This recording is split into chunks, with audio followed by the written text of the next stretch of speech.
Be sure to follow us on TikTok at MysticSage1 for daily anime content.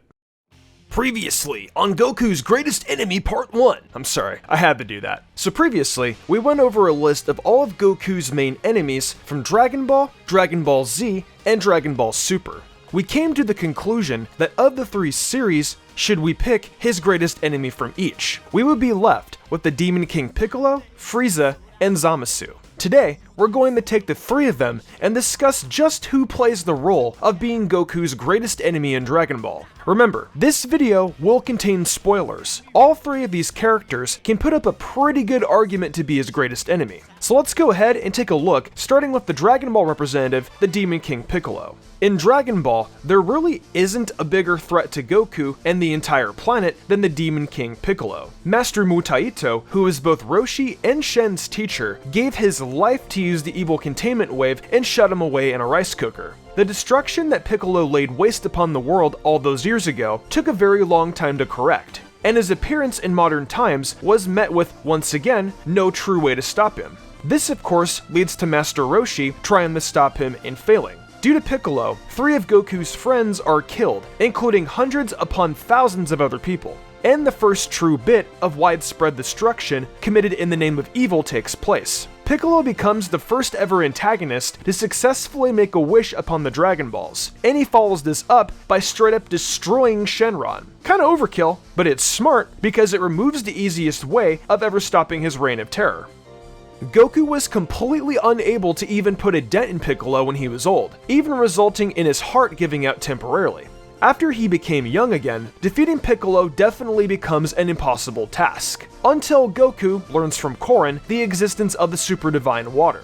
After a long trek to find it, he ends up consuming the water and gains the strength needed to take on the Demon King. Remember that at this point, Piccolo has killed or resulted in the death of Krillin, Chaozu, Master Roshi, and dozens of martial artists on top of so many innocent people. Goku's appearance here to do battle with King Piccolo, while a defeated Tien Shinhan watches on, is an iconic moment in the franchise, and leads into the most important battle in the series thus far.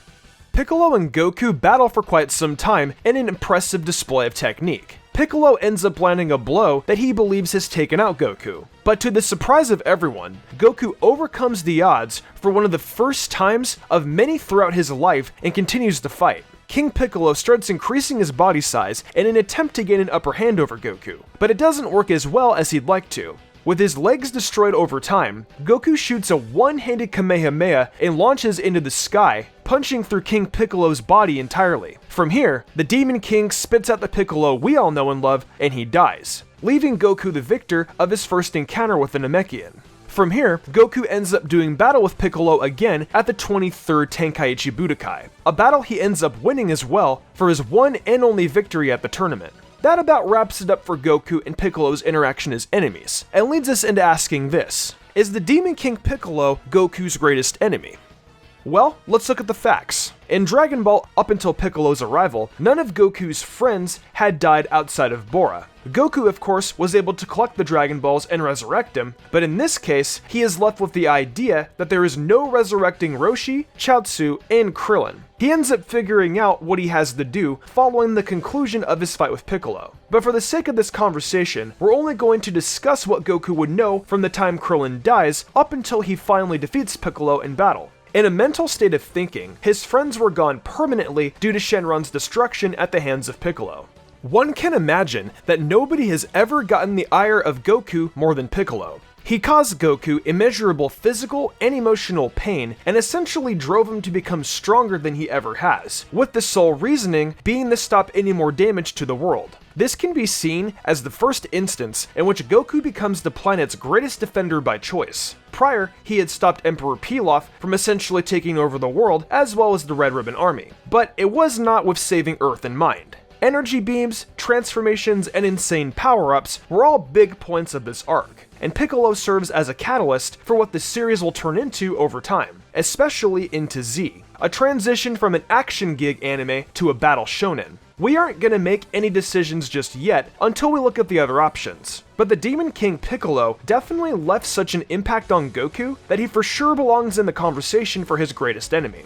Next up, we're going a little out of order and discussing Zamasu. Note that I am grouping him with Goku Black for this, but Goku Black on his own is definitely more of a future Trunks enemy. The most telling sign that Zamasu is Goku's top Dragon Ball Super enemy is that he caused Zamasu to take action against an entire timeline of mortal beings. All the destruction and devastation brought against future Trunks and his timeline was directly caused by Zamasu's urge to wipe out mortals across the universe due to Goku's disrespect. However, while Goku brought a great deal of anger to Zamasu that forced his hand into bringing his Zero Mortals plan to the forefront, it's clear that there was some fascination that Zamasu had with Goku outside of his desire to destroy him. I mean, after all, Zamasu did decide the best body to take over to make his future into reality was Goku's. Goku Black serves not just as a major opposition to our heroes during Dragon Ball Super, but also the odd case of just how Zamasu views Goku.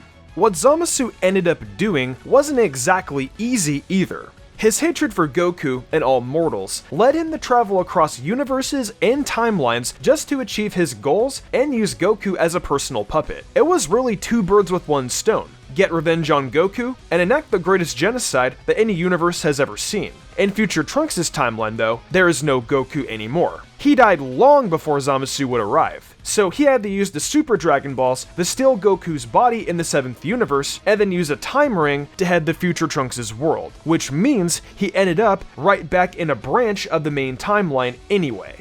And alright, you know what? This is all just way too convoluted and confusing to really keep talking about. Time travel in Dragon Ball is really weird, and if you want a nice cohesive anime with a time travel plot, go watch Steins Gate. Anyway, Goku's demeanor caused the god to go on a genocidal rampage in an already ravaged timeline, and Goku's friendship with an even greater god than this one led him to being deleted from existence twice.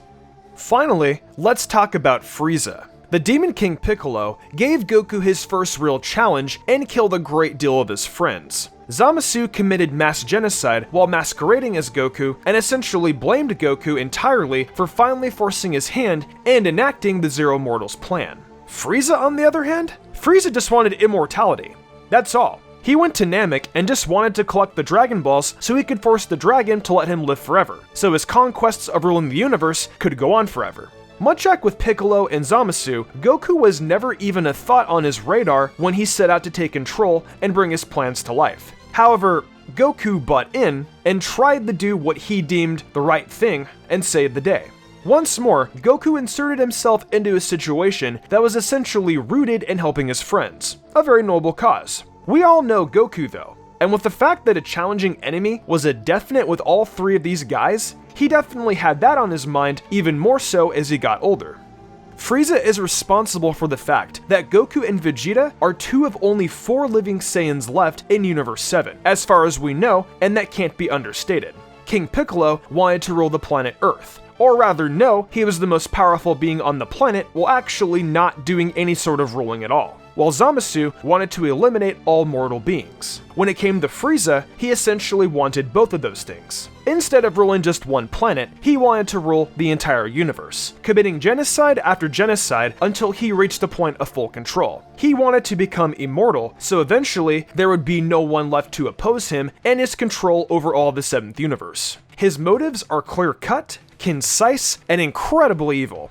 Goku is everything that Frieza hates down to his DNA. A member of the Saiyan race, a force that opposes him, and most importantly, someone who is most certainly stronger than him. There is only one idea that scared the tyrant, and it was the mere concept of a Super Saiyan. Well, needless to say, we know that would eventually unfold. Goku becomes that very Super Saiyan, and despite all of Frieza's tricks and power-ups, he wins the final fight between them. Sort of. Goku managed to escape an exploding planet Namek while Frieza was left to float in space for a bit, before his father showed up and rebuilt him with spare parts. Merciful, powerful, and pure, Goku is the embodiment of what Frieza is not. Goku and Frieza never do end up seeing one another again until Dragon Ball Super rolls around. And even then, Goku once again is the man who defeats him. They end up working together, of course, in the Tournament of Power, but at that point, we're going too far past what we're meaning to talk about here, Dragon Ball Z. Frieza kills Goku's best friend, nearly kills his son's mentor, and killed the last remaining Saiyan aside from Goku. He attempts to use the Dragon Balls so that he could continue to commit acts like that, and is eventually stopped by the thing he fears the most. His contempt for Goku and every fiber of his being is remarkable, and quite frankly, really makes it clear that he is Goku's greatest enemy. Or so you'd think. That's right, I'm going to be introducing a fourth character into the equation. One that you might be dreading to hear, but I'm going to ask you to hold on to your size and whatnot for just a moment. It wouldn't be right for us to consider Goku himself as his own greatest enemy. I can totally understand why that could lead to a little bit of a sigh and a shrug of the shoulders. We are getting a little meta here, but honestly, most of Goku's problems were the direct result of his own actions. While it speaks to his nature of not being a monster, there are several enemies he allowed to live that only came back to serve as a thorn in his side.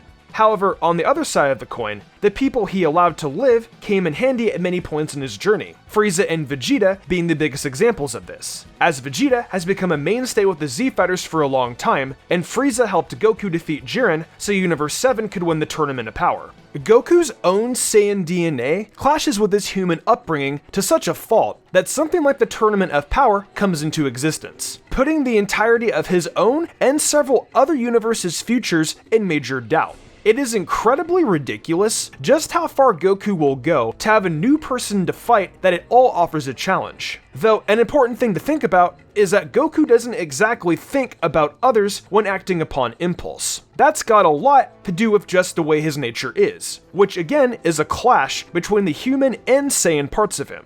So we've got the Demon King Piccolo, Zamasu, Frieza, and Goku as our options of who Goku's greatest enemy is. Any of these characters could fit the bill, but we're quickly going to ride out Zamasu.